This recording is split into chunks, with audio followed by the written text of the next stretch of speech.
এবং চাঁদাবাজের বিরুদ্ধে আপনি নির্বাচনে প্রতিদ্বন্দ্বিতা করছেন। আপনার নিশ্চয়ই আর্থিক একটা সংকটের ভেতরেও আপনি আছেন। তো এসব মিলিয়ে নির্বাচনী মাঠের প্রতিদ্বন্দ্বিতা কেমন লাগছে? জি, আসসালামু আলাইকুম সবাইকে। প্রথমত আমি বুঝি নাই। আমার মনে হচ্ছে যে আমি আফগানিস্তানে চলে এসেছি। এই জায়গায় একটি মাইন, ওই জায়গায় একটি মাইন। প্রত্যেকটা জায়গায় মাইন ডিফিউজ করতে হচ্ছে। এখন তো আমরা আরো অনেক মাইন খুঁজে পাচ্ছি। ঢাকা ১০ এর মতো মাইন খুঁজে পাচ্ছি। ঢাকা ১৮ তেও খুঁজে পাচ্ছি। তো ১ম এ আমি যখন নির্বাচনী আমার প্রচারণা শুরু করি, আমার সাথে অনেকগুলো মিডিয়া জয়েন করে। তারা আমার বক্তব্যগুলো নেওয়া শুরু করে। এর মধ্যে অনেকে সাংবাদিক পরিচয়ে এসে জয়েন করে ওই পক্ষের এবং তারা আমাকে বিব্রত করে অনেকগুলো কোয়েশ্চেন শুরু করে। এরপরে দেখলাম যে সাধারণ ভোটার হিসেবে পরিচয় এসেছে এবং তারা বলে যে, "আমরা সাধারণ ভোটার, আপনাকে এই প্রশ্নগুলো করছি।" পরবর্তীতে আমরা খোঁজ নিয়ে দেখি কোন জায়গায় যুবদলের সন্ত্রাসী, কোথাও ছাত্রদলের সন্ত্রাসী। তো আমি গুলিস্তানে বেসিক্যালি আমার যাত্রাটা শুরু হয়েছিল। এর আগেও আমরা দেখেছিলাম বাংলাদেশে অসংখ্য নির্যাতনের মধ্য দিয়ে আমরা যাচ্ছি। আমরা গুলিস্তানে প্রচারণা করতে গিয়ে ব্যবসায়ীরা ভাইরা বলল যে, "আমি সারাদিন অনেক কষ্টে ব্যবসা করি। রাস্তার পাশে হলো ফুটপাতে দোকানদারি করি। আমার দিনে ৳৫০০ ইনকাম হয়।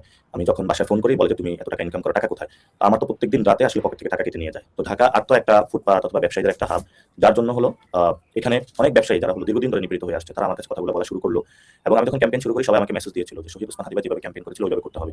এবং সেজন্য আমি ফজর থেকে এশা পর্যন্ত প্রত্যেকটা মসজিদে গিয়ে থাকি এবং সেখানে অনেক মানুষের সাথে আমার ক্লোজলি কথা হয়েছে। দুঃখ দুর্দশা বলা শুরু করলো, কাকে সন্ত্রাসী অ্যাটাক করা হয়েছে, কাকে কি করা হয়েছে।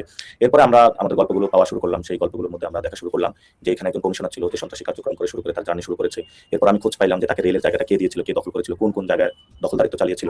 তো মোটা দাগে যে জিনিসটা আমরা ভয়েস রেইজ করার চেষ্টা করেছি সেটা হলো বাংলাদেশের দুর্বৃত্তায়নের যে রাজনীতি, সেই রাজনীতিটা তারা অ্যাকচুয়ালি গুলিস্তান থেকে যে চাঁদাটা উঠে অথবা আপনার যদি মোবাইল এবং মানিব্যাগ হারিয়ে যায়, যে টাকাটা হয় ওই টাকাটা তারেক রহমান পর্যন্ত যাচ্ছে। এটা হলো বিএনপি পলিটিক্যাল ফাইন্যান্সিং সিস্টেম।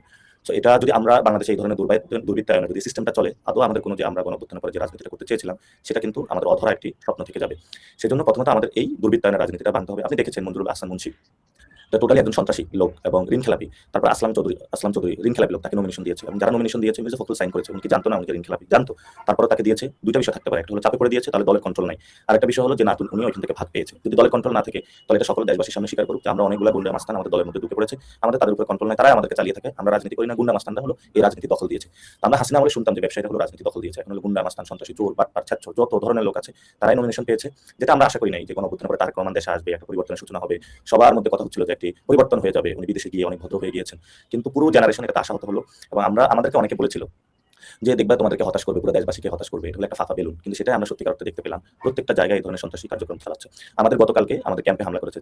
ছুরি দিয়ে হলো পোঁচ মেরে চলে গেছে এবং সেখানে আমাদের ৪ জন আহত হয়েছে। আমরা থানায় সেখানে মামলার নথিপত্র দাখিল করেছি যে কি হয়তো আমাদের উপর হামলা করেছে এবং বিভিন্ন জায়গায় মানুষ আমাকে লিখে পাঠাচ্ছে অমুক বাজারে কে চাঁদাবাজি করছে, অমুক লাইন। তো উনি হলো এখানে ভাগ করে দিয়েছে যে কারো হলো কাঁচা বাজার, কারো হলো মাছ বাজার, কারো হলো গুলিস্তানের এই মার্কেট, কারো হলো এই আনারকলি মার্কেট। ঢাকাতে এইভাবে একটা হলো চক্র তৈরি করেছে এবং এই চক্রটা যে টাকাগুলো উঠে থাকে এখানে হলো যুবদল, ছাত্রদল তাদেরকে দিয়ে থাকে। এই ধরনের রাজনীতিটা মেইনটেইন করে থাকে।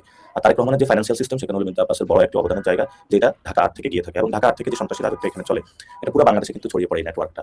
আমি ওইদিন মতিঝিলে গিয়েছি, তো ওইখানে একটা ক্লাবে ঢুকেছি। ওইটা ক্লাবটা মোটামুটি ভালো। তো বললাম বাকি ক্লাবের কি অবস্থা? বলল যে যেখানে শিক্ষা অথবা মানুষ স্পোর্টস একটু আড্ডা দিবে, সোশ্যাল কানেক্টিভিটি, সেখানে হলো জুয়া ব্যবসা করে এবং এই জুয়ার ব্যবসা দিয়ে কিছু সন্ত্রাসী পালে। এই সন্ত্রাসীদের দিয়ে কখনো যদি কোথাও প্রবলেম হয় তাদেরকে ডাক দেয়, এই আমাকে বাঁচাতে হবে এবং তারা এসে মানুষের মধ্যে একটা আতঙ্ক ছড়িয়ে দেয়, সন্ত্রাসী কার্যক্রম করে। এভাবেই হলো ঢাকা আটকে একটা সন্ত্রাসী রাজত্ব বানানো হয়েছে। নট অনলি ঢাকা, পুরো বাংলাদেশকে এই ধরনের সন্ত্রাসী রাজত্বের জায়গা বানানো হয়েছে। আপনি দেখেছেন যে আমাদের যে বাংলাদেশ ব্যাংক দল বল নিয়ে সদল বলে সবাই ঢুকে পড়েছে বাংলাদেশ ব্যাংকের ভিতরে। তো এটা আসলে বাংলাদেশে সম্ভব, এটা অন্য। আগে দেখেছিলাম যে ইন্ডিয়া বাংলাদেশ থেকে রিজার্ভ চুরি করে নিয়ে যায়। এখন হলো এখানে দল বল নিয়ে উইদাউট, আপনি ঠিক আছে আপনি আইটি সেক্টর দিয়ে সিস্টেম করলেন, কিন্তু যে অফিসার আছে সে তো পাসওয়ার্ড জানে, তার মাথায় গিয়ে ব্যাংকের মধ্যে পিস্তল ঠেকালেন, তাহলে তো সে পাসওয়ার্ড দিতে বাধ্য হবে। তো এটা তো আসলে কোনো দেশ না, এমন দেশ তো আসলে আমরা চাই না। মুক্তিযুদ্ধের সাম্য, মানবিক মর্যাদা, ন্যায় বিচার এবং ৯০ এর যে ডেমোক্রেটিক একটি বাংলাদেশ আর ২৪ এর যে বৈষম্য বিরোধী একটি বাংলাদেশ, সব মিলিয়ে আমরা একটি মর্যাদাকর বাংলাদেশ চেয়েছিলাম। সেই আশাটা আমাদের আর আসলে এদের দ্বারা হবে না বলে আমরা মনে করি। তো আমাকে একজন বলেছে বিএনপির ভাগ্য হবে ২ টা। একটা হলো যে এমনি তো তাদের চাঁদাবাজির অবস্থা খারাপ। আমি একটা সময় বলেছিলাম যে সর্বোচ্চ ৮০ থেকে ১০০ আসন পাবে টেনে টুনে। এই সময় আমাকে অনেকে হাস্যরসাত্মক কথা বলেছিল। কিন্তু বাস্তবে তাই ঘটছে। আমরা যারা বাংলাদেশে আছি দেখতেছি যে মানুষ ট্রেনে করে, ট্রলারে করে, লঞ্চে করে সব জায়গায় হলো দাঁড়িপাল্লা সাপলাগুলি স্লোগান দিয়ে আনন্দ। ঈদও এরপরে ঢাকা ফাঁকা থাকে না। পুরো ঢাকা আজকে আমি কয়েক জায়গায় গিয়েছিলাম আমার পার্সোনাল কাজে, পুরো ঢাকা ফাঁকা। মানুষ ভোট দিতে চলে গিয়েছে, আনন্দ উল্লাস।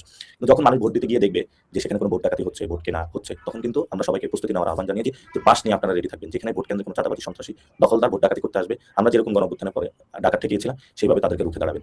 আলহামদুলিল্লাহ ব্যবসায়ীরা প্রস্তুত হচ্ছে, মানুষের মধ্যে সচেতনতা আসতেছে এবং মানুষ নিজেদের প্রস্তুতি নিচ্ছে। একটু আগে ২